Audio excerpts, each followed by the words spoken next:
ফ্যাসিবাদী শাসনের কবল থেকে তরুণদের আত্মত্যাগের বিনিময়ে অর্জিত নতুন বাংলাদেশ এগিয়ে নিতে সবাইকে ঐক্যবদ্ধ থাকার আহ্বান জানিয়েছেন বিএনপি মহাসচিব ও এলজিআরডি মন্ত্রী মির্জা ফখরুল ইসলাম আলমগীর। দুপুরে রাজধানীর 100 ফিটে জেসিআই কার্নিভালে অংশ নিয়ে এসব কথা বলেন তিনি। দেশের অর্থনৈতিক চ্যালেঞ্জ তুলে তিনি বলেন, বিপুল জনগোষ্ঠী ও সীমিত খনিজ সম্পদ সত্ত্বেও 18 কোটি মানুষের খাদ্য নিরাপত্তা নিশ্চিত করা দেশের বড় অর্জন। শহীদ প্রেসিডেন্ট জিয়াউর রহমানের বহুদলীয় গণতন্ত্রের পথ ধরেই দেশের উন্নয়ন ত্বরান্বিত হয়েছে। সামাজিক যোগাযোগ মাধ্যমের নেতিবাচক প্রভাব নিয়ে শঙ্কা প্রকাশ করে তরুণ প্রজন্মকে বিভ্রান্তি থেকে দূরে থাকার পরামর্শ দেন মির্জা ফখরুল।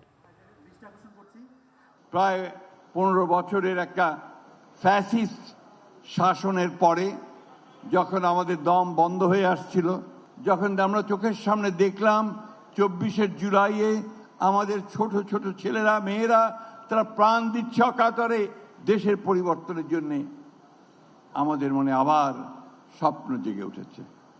আমরা আবার ভাবছি যে আমরা আমাদের এই প্রিয় দেশটাকে আমরা বাসোপযোগী করে তুলব।